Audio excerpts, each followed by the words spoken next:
আসসালামু আলাইকুম রহমতুল্লাহি ওয়া বারাকাতুহু। ওয়ালাইকুম আসসালাম রহমতুল্লাহ। জি, আদিয়াতুল কোরআনের আজকে সর্বশেষ দরস হবে। আহ, তো এই দরসটা শেষ করি, তারপরে ইনশাল্লাহ আমরা পরবর্তী দরসে যাব। কোরআন মাজিদের কয়েকটি আয়াত ও হযরত সূরার ওই বিশেষ। দিনকের ওই বিষয়টা একটু কথা বলতাম। ওই যে শেষ দরসে যে একটা বিষয় জি, আলোচনায় আসছিল যে যদি কোনো ব্যক্তি নিজে হজ না করে থাকে এবং জি, পরবর্তীতে সে অন্য কারো পক্ষ থেকে বদলি হজ করে, তো ওই সময় আপনি তাৎক্ষণিক তাহকিকের মাধ্যমে বলছিলেন যে এটা মাকরুহে তাহরিমি। জি, পরবর্তীতে আমি এটা এই বিষয়ে একটু তাহকিক করার সুযোগ হয়েছে। তো আমি যেটা পাইলাম যে হুজুর বানরি টাউনের ফতোয়া, যেটা মানে পাকিস্তানের বানরি টাউনের ফতোয়ার মধ্যে ওনারা মাকরুহে তাহরিমি দিছে। বাকি বিভিন্ন আরবি কিতাবাদি পূর্বের এবং পরবর্তীতে ফতোয়ার কিতাবাদি গুলাতে কোনো সমস্যা নাই এমনটা বর্ণনা করছে।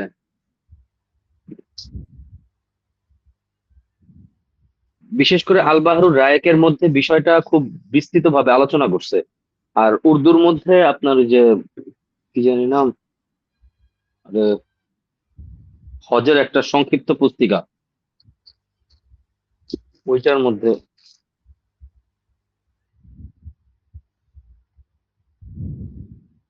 হুম, হুম।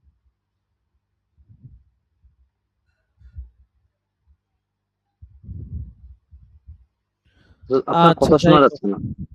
জি, জি, শুনলাম আপনার কথাটা। আহ, ওনারা বলছেন কি কোনো সমস্যা নেই, এই তো। ওনাদের ভাষ্যমত হলো, এবং পরবর্তীতে মানে এই বিষয়ে এটাই রাজেহ দাবি করা হচ্ছে যে যদি করে ফেলে তাহলে সেটা আদায় হয়ে যাবে, এবং সেটা কোনো মানে বেলা কারাহাতি আদায় হবে। উম, আচ্ছা, আচ্ছা, আচ্ছা, ঠিক আছে, দেখেন। কুরআন মাজিদের কয়েকটি আয়াত ও সূরার বিশেষ কিছু ফজিলত। মাওলানা মুহাম্মদ তাওহীদুল ইসলাম তাইয়্যিব এখানে কোরআন মাজিদের বেশ কিছু আয়াত এবং সূরার ফজিলত সম্পর্কে বলা হবে, যেটা উলুমুল কোরআনের কিছু দরসের মধ্যে গিয়েছে। কোরআন মাজিদের কিছু ফজিলত, হ্যাঁ, দেখেন কি বলে।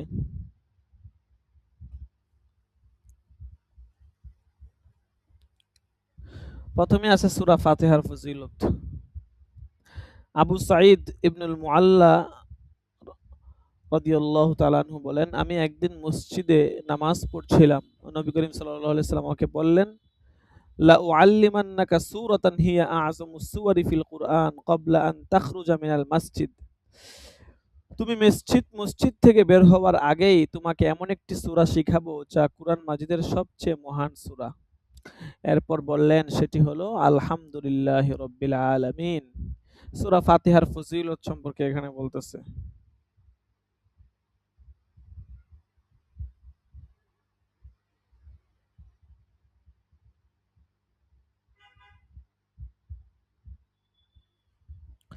আচ্ছা, দেখেন। এরপর হযরত আবু হুরায়রা থেকে বর্ণিত আরেকটা হাদিস আছে এখানে, যে ইযা ক্বালাল ইমামু গায়রিল মাগদুবি আলাইহিম ওয়ালাদ-দাল্লিন ফাকুলু আমিন ফাইন্নাহু মান ওয়াফাকা কাওলুহু কাওলাল মালাইকাতি গুফিরা লাহু মা তাকদ্দামা মিন যামবিহি গায়রিল মাগদুবি আলাইহিম ওয়ালাদ-দাল্লিন। ইমাম যখন এই কথাটা বলবে তখন তোমরা আমিন বলো। এটা প্রসিদ্ধ হাদিস, যার আমিন বলা ফেরেশতাদের বলার সাথে মিলে যাবে, তার অতীতের জীবনের গুনাহ ক্ষমা করে দেওয়া হবে। এরপরে আছে আয়াতুল কুরসির ফজিলত। হ্যাঁ, দেখেন। উবাই ইবনে কাব থেকে বর্ণিত, তিনি বলেন, রাসূল সাল্লাল্লাহু আলাইহি সাল্লাম একদিন আবুল মুনজিরকে লক্ষ্য করে বললেন, হে আবুল মুনজির, তুমি কি জানো আল্লাহর কিতাবের যে আয়াতগুলো তুমি হিফজ করেছো,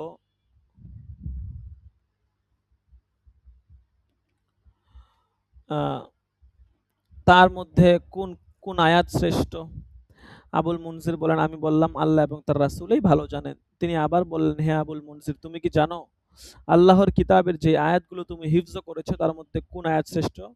তখন আমি বললাম, আল্লাহু লা ইলাহা ইল্লা হুয়াল হাইয়ুল কাইয়্যুম। আচ্ছা দেখেন, আমি আপনাকে শীটটা দেই, ঠিক আছে? আমি তো প্রতিদিনই পড়ি। এটা তো আর ওইরকম বিশেষ কোনো পড়া না যেটা ওইরকম বিস্তারিত ব্যাখ্যা-স্যাখ্যা। আমি শীটটা আপনাকে দিচ্ছি। আপনি এখান থেকে পড়েন। তাইলে আপনার জন্য ইনশাআল্লাহ ফায়দাজনক হবে। অন্যান্য সব ক্লাসেই শিক্ষার্থীরা পড়ে কম বেশি। আ ইফতাতেও পড়ে, ফতোয়া উসমানী অন্যান্য ক্লাসেও পড়ে, কিন্তু তাফসিরে তো পড়া হচ্ছে না। আপনি যেহেতু আসছেন, আমি আপনাকে শীটটা দিচ্ছি। আপনি এটা ফোনে ওপেন করে এখান থেকে পড়েন।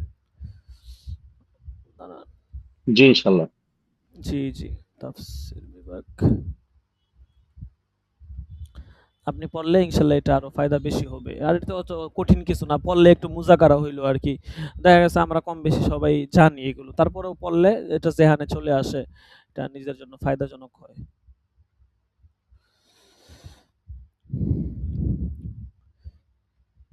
হোয়াটসঅ্যাপ গ্রুপে দেখেন শীটটা দিয়েছি এখানে। দিয়াতুল কোরআনের শীটটা দিয়েছি। শীটটা আ এ ডাউনলোড করে পড়েন।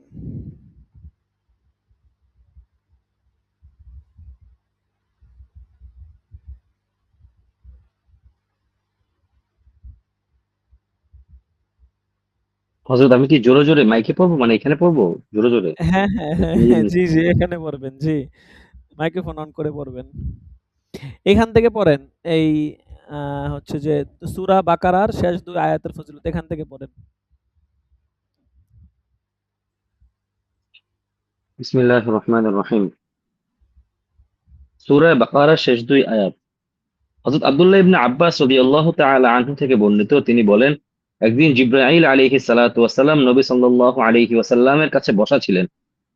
এমন সময় উপরের দিক থেকে দরজা খোলার আওয়াজ শুনতে পেয়ে তিনি মাথা উঠালেন। তখন জিবরাইল আলাইহিস সালাতু ওয়াস সালাম বললেন, এটি আসমানের একটি দরজা, আজই প্রথম খোলা হলো।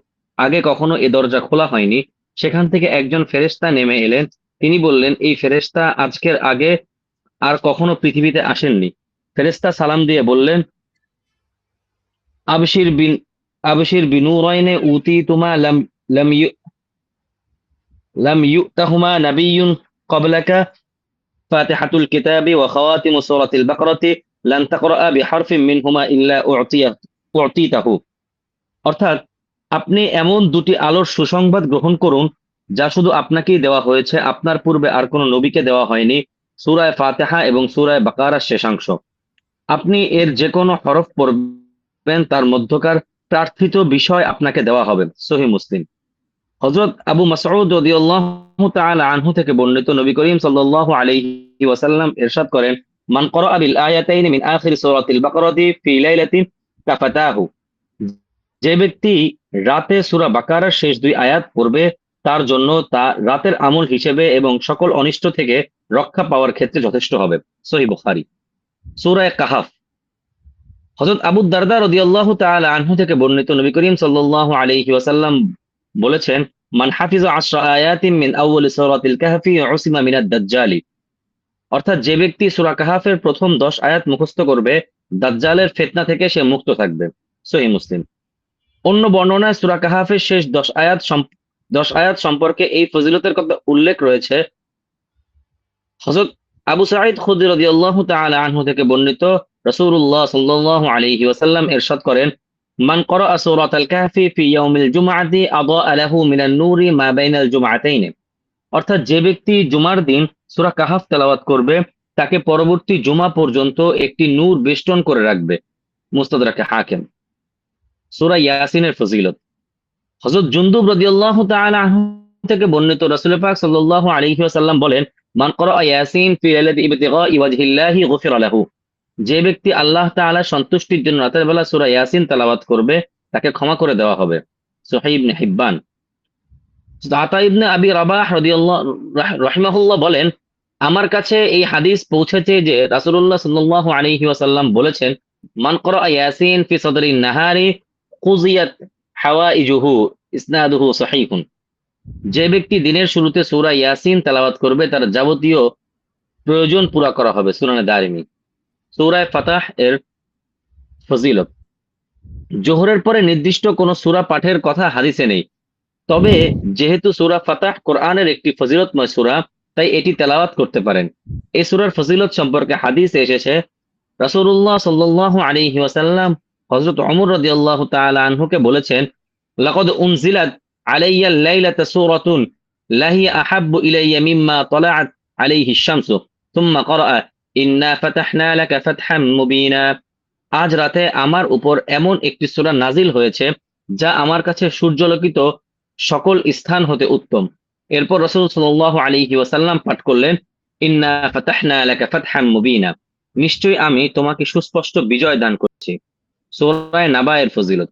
আসরের পরেও নির্দিষ্ট কোন সূরা পাঠের কথা হাদিসে নেই, তবে সূরা নাবার ফজিলত সম্পর্কে একটি দুর্বল হাদিস এসেছে, মান ক্বারাআ সূরাতা আম্মা ইয়াতাসাআলুনা সাকাহুল্লাহু আযজা ওয়া জাল্লা বারদাশ শারাবি ইয়াউমাল কিয়ামাহ।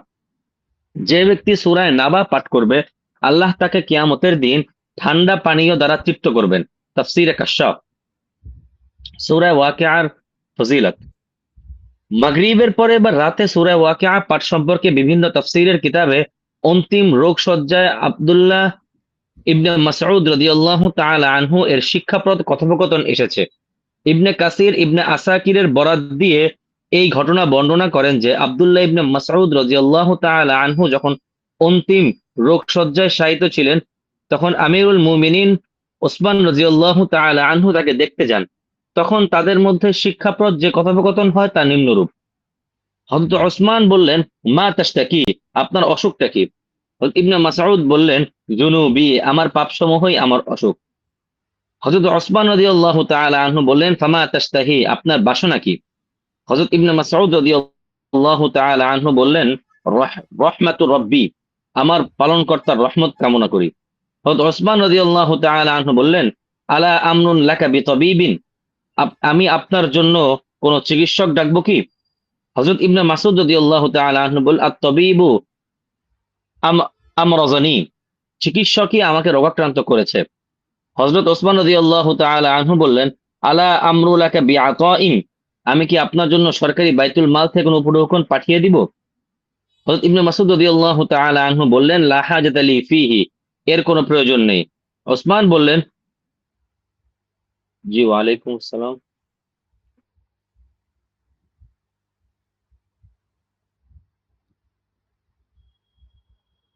আলহামদুলিল্লাহ।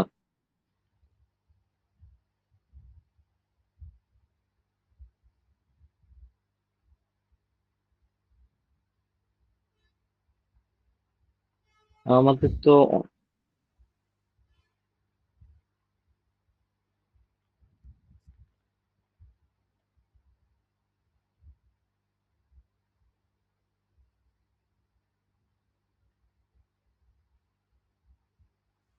ওস্তাদ, আমার কথা কি শোনা যাচ্ছে? মনে হয় আটকে গেছে। জি, শোনা যাচ্ছে তো, আপনার কথা শোনা যাচ্ছিল। ফোন আসছিল মনে হয়, ফোন করতেছিলেন, কথা শোনা যাচ্ছে, সমস্যা নাই। ও, আফওয়ান হযরত, মাঝখানে চলে আসছিল তো। হ্যাঁ, আচ্ছা, সমস্যা নাই, সমস্যা নাই, বলেন। আচ্ছা, ওসমান রাদিয়াল্লাহু তাআলা আনহু বললেন, ইয়াকুনু লি বিনতিকা মিন বা'দিকা, কোন উপঢৌকন গ্রহণ করুন, তা আপনার পরে আপনার কন্যাদের উপকারে আসবে। হযরত ইবনে মাসউদ রাদিয়াল্লাহু তাআলা আনহু বললেন, আতাখশা আলা বানাতিল ফাকরা ইন্নী আমারতু বানাতি ইয়াকরানা কুল্লা লাইলাতিন সূরাতাল ওয়াকিআতি।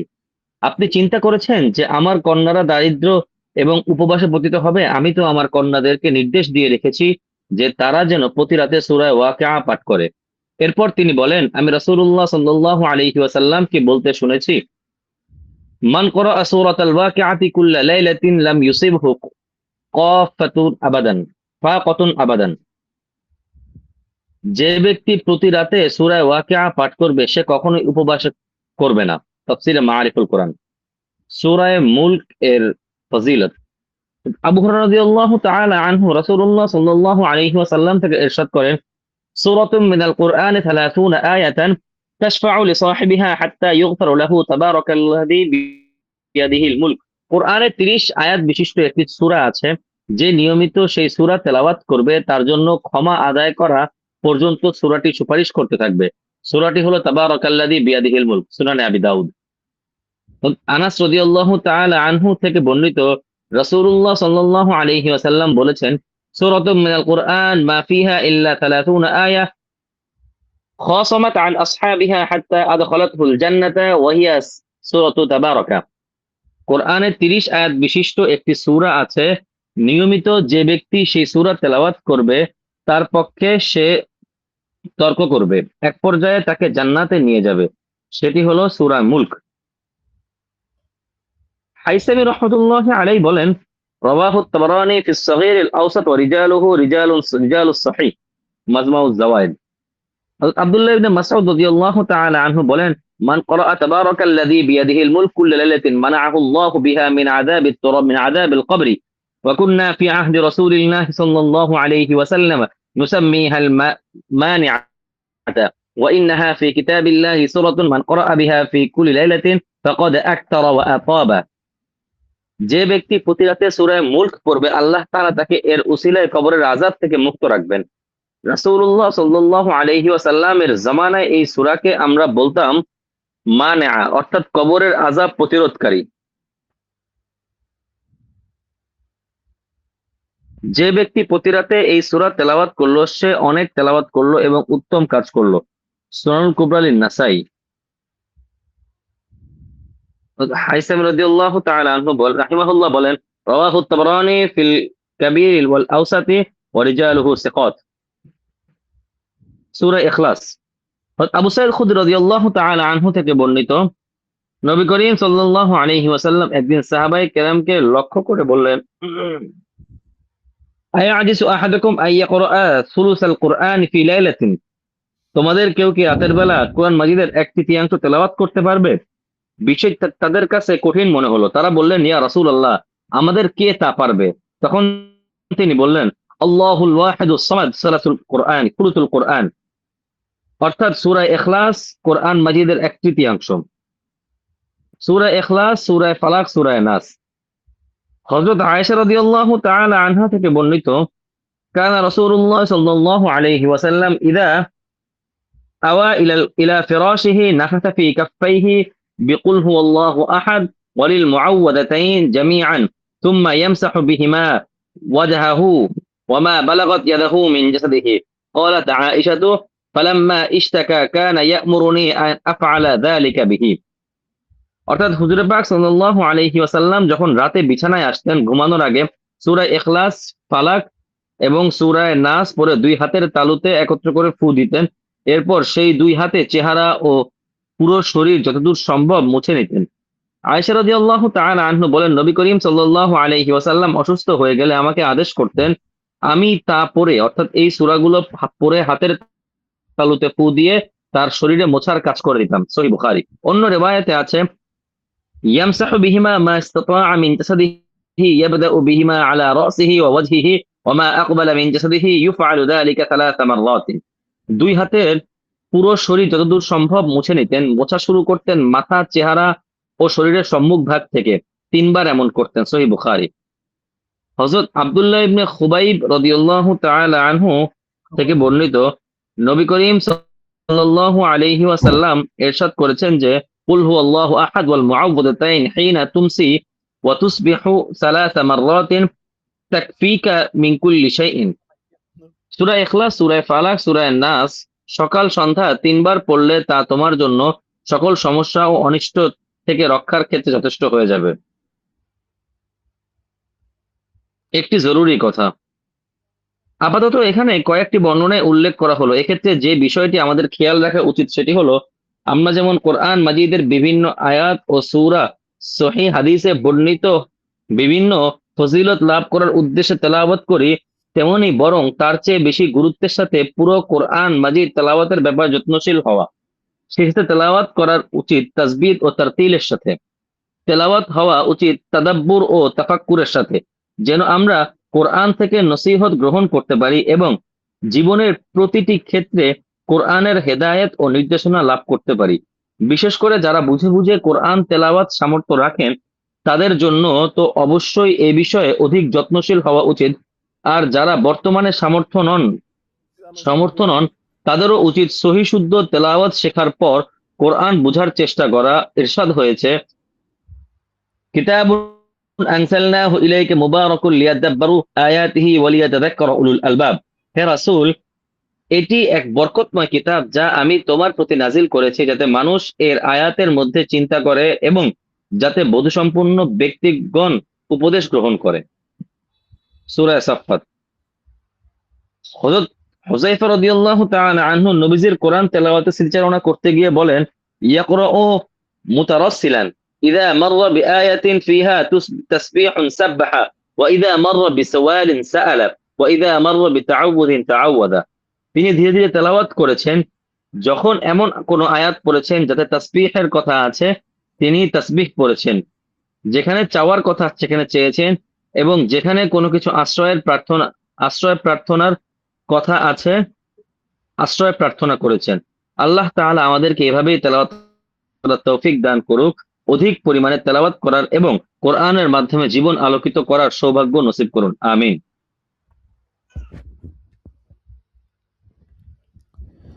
জি, তাহলে এটা হচ্ছে আপনার 10 নাম্বার সবক। তাইলে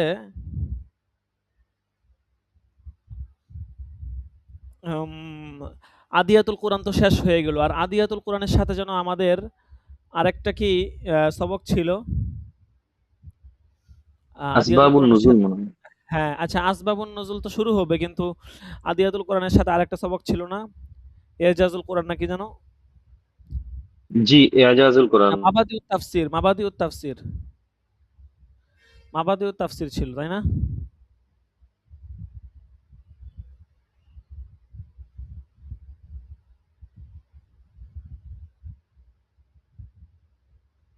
মাবাদিউত তাফসির ছিল।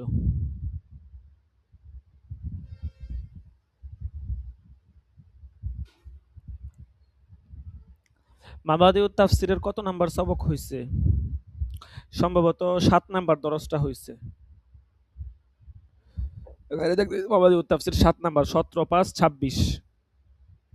তাহলে আজকে হবে মাবাদিউত তাফসিরের আপনার 8 নম্বর দল। 8 নাম্বার সবক। হ্যাঁ, মাবাদিউত তাফসিরের মোটামুটি আপনার আর 3টা সবক হলে শেষ হয়ে যাবে আর কি। আচ্ছা, দেখেন, দেখি কি কি বিষয় আছে এখানে। তাফসির শব্দের আবিধানিক ও পারিভাষিক অর্থ, গুরুত্ব ও প্রয়োজনীয়তা, ফজিলত। আসলে কঠিন কিছু না, এগুলো তো আসলে সহজেই। এটা কি হয়েছিল গত ক্লাসে? হযরত দরজটা একটু দেখলে বলতে পারবো। আচ্ছা, দাঁড়ান, আমি আপনাকে দিচ্ছি। পিডিএফ শেয়ার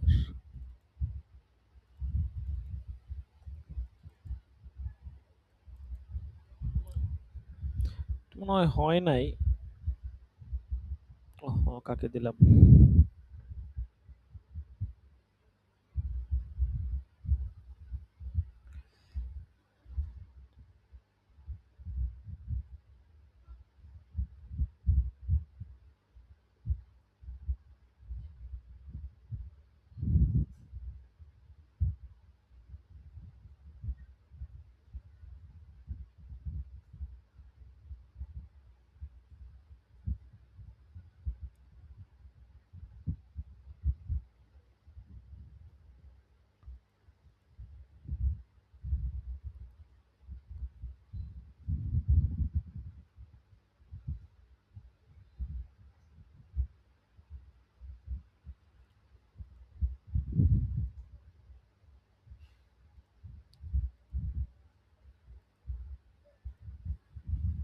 তাহলে মাবাদিউত তাফসিরের সবকটা আপনি খুলেন, খুলে এখান থেকে পড়ে যান। এখান থেকে পড়েন। একদম প্রত্যেক লাইন বাই লাইন পড়া লাগবে এমন না। প্রয়োজন অনুযায়ী যতটুকু পড়তে পারেন আর কি। ঠিক আছে, কম বেশ করে।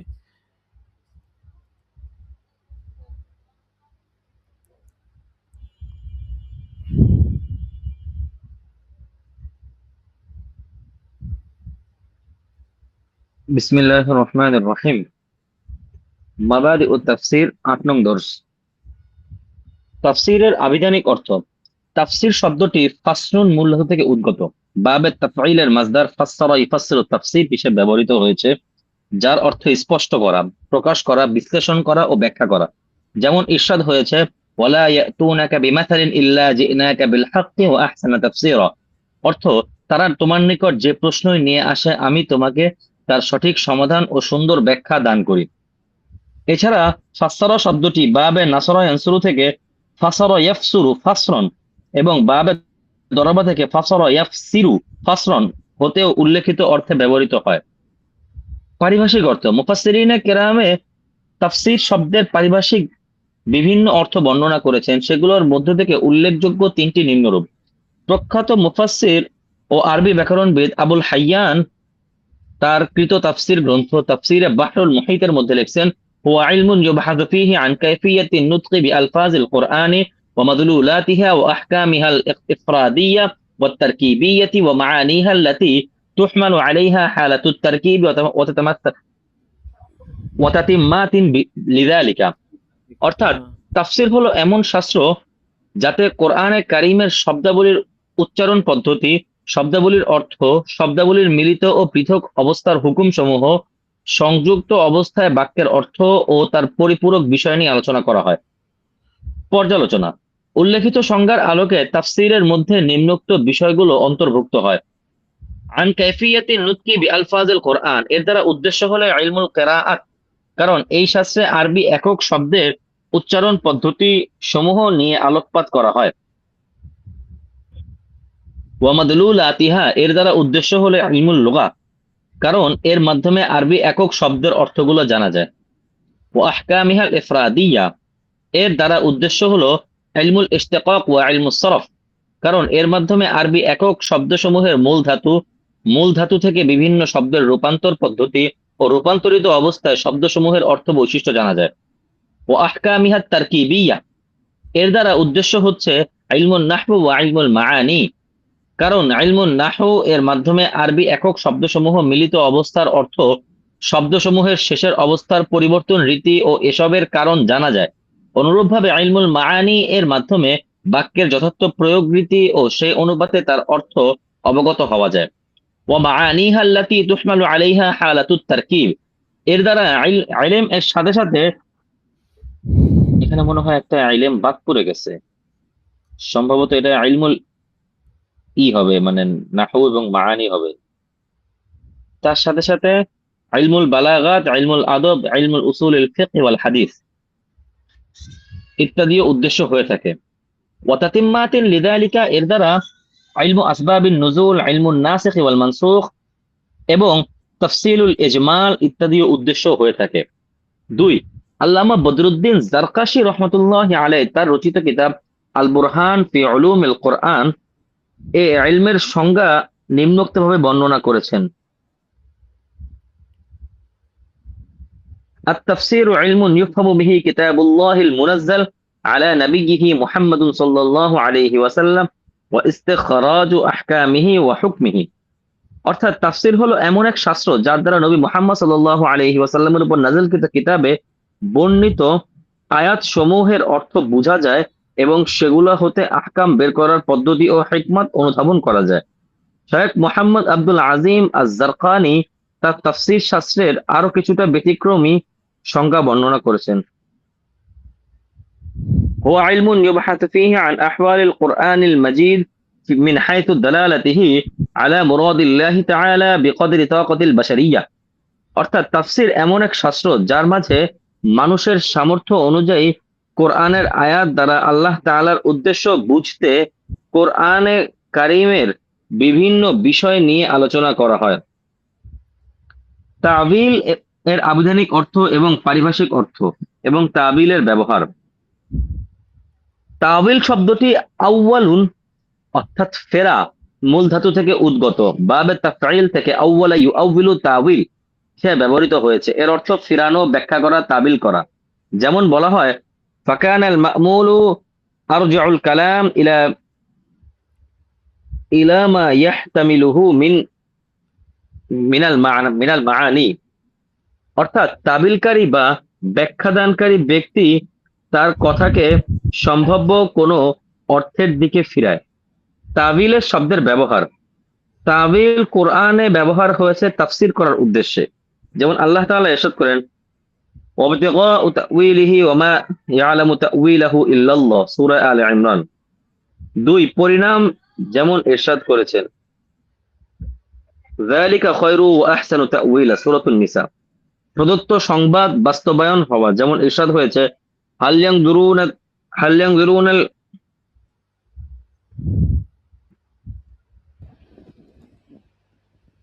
আয়াতটা কি ভুল আছে।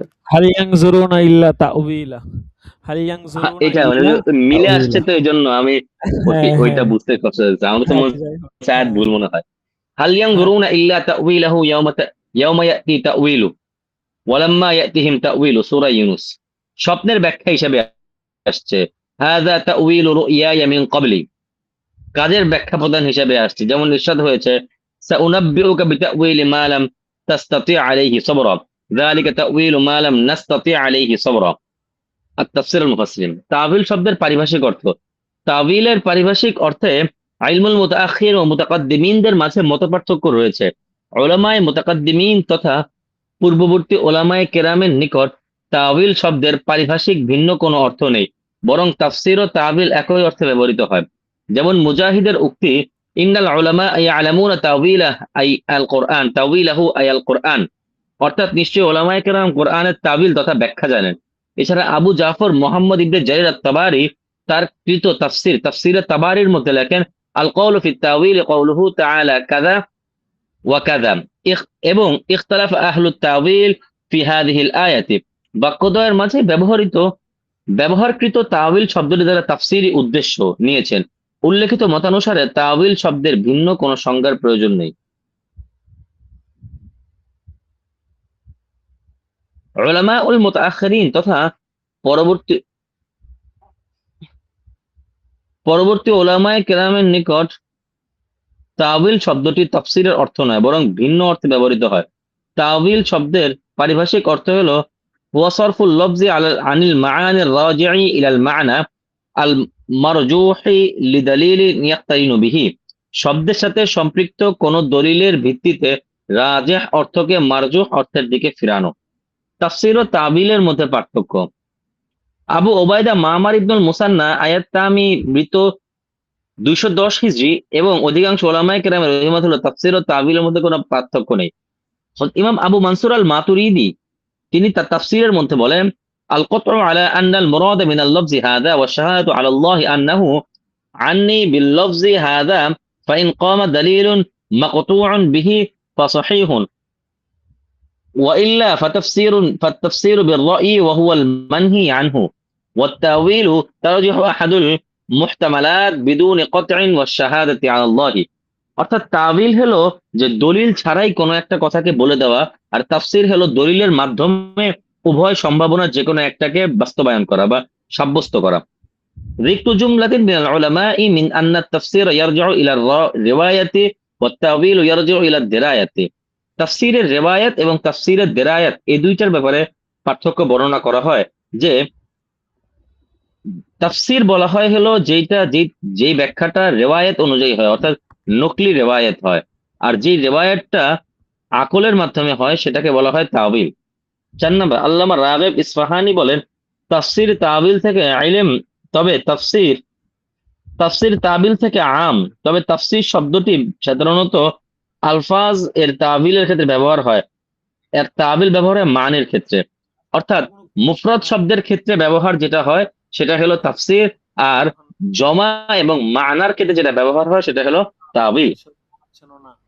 তাফসীরুল কোরআনের গুরুত্ব ও প্রয়োজনীয়তা। হুজুর পাক সাল্লাল্লাহু আলাইহি ওয়াসাল্লাম ইরশাদ করিয়াছেন ওয়া আনজালনা ইলাইকা যিকরা তুবাইয়িনা লিন-নাসি মা নুজিলা ইলাইহিম ওয়া লাআল্লাহুম ইয়াতাফাক্কারুন, যে আমি তোমার উপরে কোরআন অবতীর্ণ করেছি যাতে তুমি স্পষ্ট রূপে জানিয়ে দাও তাতে কি অবতীর্ণ করা হয়েছে। হযরত আলী এর একটি উল্লেখযোগ্য বক্তব্য, তিনি বলেন রাওয়া মা'মার আন ওয়াহব ইবনে আব্দুল্লাহ আন আবি তুফাইল قال شهدت عليا يخطب وهو يقول سلوني فوالله ما تسألوني عن شيء إلا أخبرتكم به وسلوني عن كتاب الله فوالله ما من آية إلا وأنا أعلم। থাকবে ভর্তি হলেও থাকবে, ঠিক আছে? তো আপনার নাম কেটে দিলাম, ঠিক আছে? আচ্ছা, আল্লাহ হাফেজ। আবিল ওয়ানা আবলামু আলামু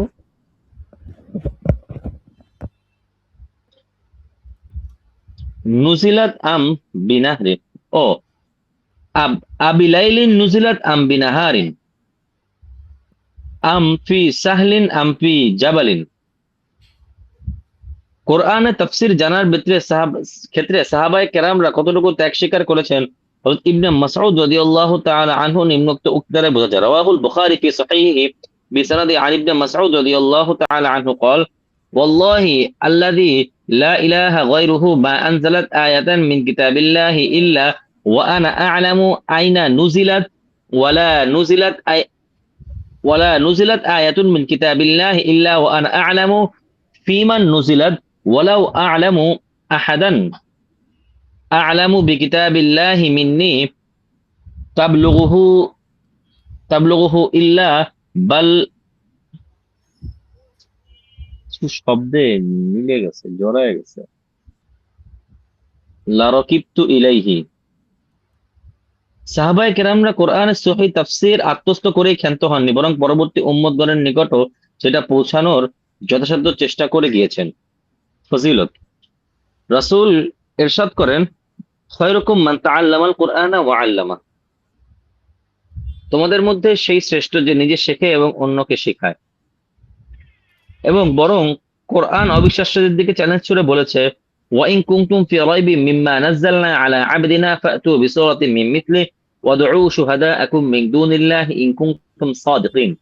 আমি আমার বান্দার উপরে যা নাজিল করেছি তা নিয়ে যদি তোমরা সামান্য সন্দেহ থেকে থাকো, তবে এর মতন একটি সূরা বানিয়ে নিয়ে আসো, আর তোমরা সকল সাহায্যকারীদের আহ্বান করে যদি তোমরা সত্যবাদী হয়ে থাকো।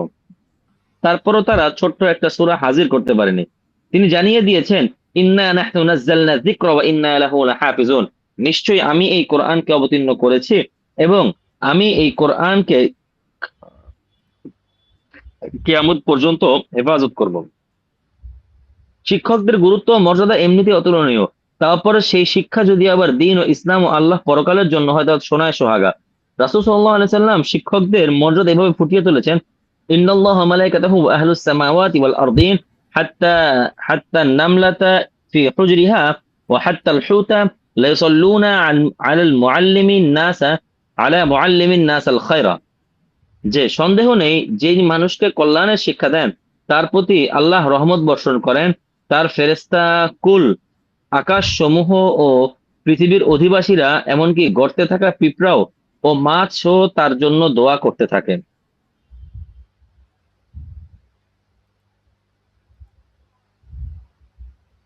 এরপরে এর ফজিলত সম্পর্কে আরো বর্ণনা করা হয়, মান করা হারফান মিন কিতাবিল্লাহি ফালাহু বিহি হাসানাতুন ওয়াল হাসানাতু বিআশরি আমসালিহা। যে এক হরফ পড়বে তার জন্য একটা নেকি, আর একটা নেকি 10টা নেকির সমান। হাদিসের মধ্যে আছে, ইদা মাতাল ইনসানু ইনকাতা আমালুহু ইল্লা মিন তালাতাতিন মিন সাদাকাতিল জারিয়াতিন ওয়া ইলমিন ইয়ানতাফাউ বিহি ওয়া ওয়ালাদিন সালিহিন ইয়াদউ লাহু। মানুষ মারা গেলে তখন তার সমস্ত আমল বন্ধ হয়ে যায়, তিনটা আমল ব্যতীত। এক সদকায়ে জারিয়া, দুই উপকারী ইলম, এবং তিন তার জন্য দোয়া করে এমন নেককার সন্তান। আর কোরআন বোঝার জন্য, কোরআনের তাফসীর শেখার জন্যই যেহেতু হাদিসের জ্ঞানের জন্য অপরিহার্য, তাই যারা হাদিসের নববীর পাঠদান করেন সেরাদের কাতারে শামিল হবেন তারাও। যারা মানুষকে কোরআনের সরাসরি বর্ণিত কিংবা কোরআন থেকে আহরিত মাসআলা শেখান তারাও এ দলের অন্তর্ভুক্ত। যারা আরবি, এমনকি যারা কোরআনের শেখার প্রাথমিক ধাপ আরবি ভাষা জ্ঞানের শিক্ষা দেন, আরবি ব্যাকরণ শেখান, কোরআনের ভাষা অলংকার বোঝার জন্য বালাগাত শাস্ত্র শেখান, আরবি সাহিত্য শেখান, তাদেরকেও সেরাদের এই কাফেলা থেকে দূরে রাখার সুযোগ কোথায়? নামাজের জন্যই যেমন ওযু জরুরি, ফলে নামাজের মতন ওযু ও ফরজ, তেমনি আরবি ভাষা, ব্যাকরণ, বালাগাত ইত্যাদি সবই তো কোরআন বোঝার জন্যই। তাই কোরআনের শিক্ষকের মর্যাদা তা সঙ্গত কারণে ভাষা শিক্ষকেরাও লাভ করতে পারেন। আল্লাহর রহমতের ভান্ডার যেখানে অসীম অফুরন্ত, সেখানে আমরা এমনটা আশা করতেই পারি।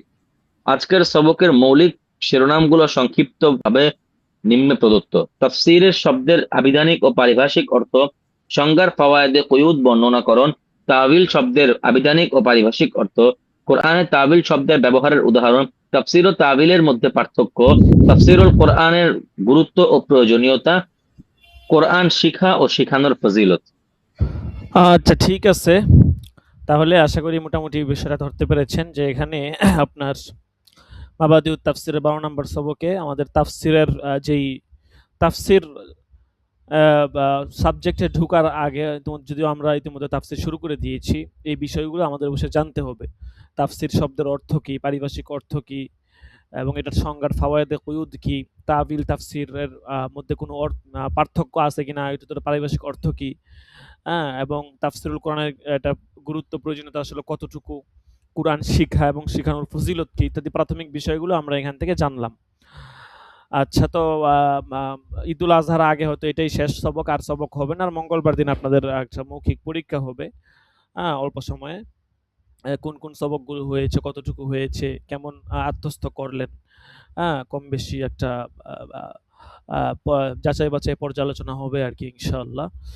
তো এই আর ঈদুল আজহার ছুটি উপলক্ষে কবে মাদ্রাসা বন্ধ হবে এবং পরবর্তী ক্লাস কখন থেকে শুরু হবে, এটা ইনশাল্লাহ পরবর্তী পরীক্ষার পরে ইনশাল্লাহ জানিয়ে দেওয়া হবে। আর হাজিরা ইতিমধ্যে দিয়ে দেওয়া হয়েছে। আজকে অনেকের নেটের সমস্যা, অনেকে বলতেছে যারা ছুটি নিয়েছেন তাদেরও হাজিরা দিয়ে দেওয়া হয়েছে, আপনারটাও দিয়ে দেওয়া হয়েছে। ঠিক আছে, ভালো থাকবেন, ইনশাল্লাহ সুস্থ থাকবেন। আপনার যদি কিছু কোনো বলার থাকে তাহলে বলতে পারেন, আমি এখানে শেষ করে দেবো ইনশাআল্লাহ। জি না হযরত, কিছুই বলার নাই। আচ্ছা, জি, শুকরিয়া। জাযাকুমুল্লাহ। জাযাকুমুল্লাহ। জি, জাযাকুমুল্লাহ। আসসালামু আলাইকুম ওয়া আসসালামু রাহমাতুল্লাহি ওয়া আলাইকুম। বারাকাতুহু।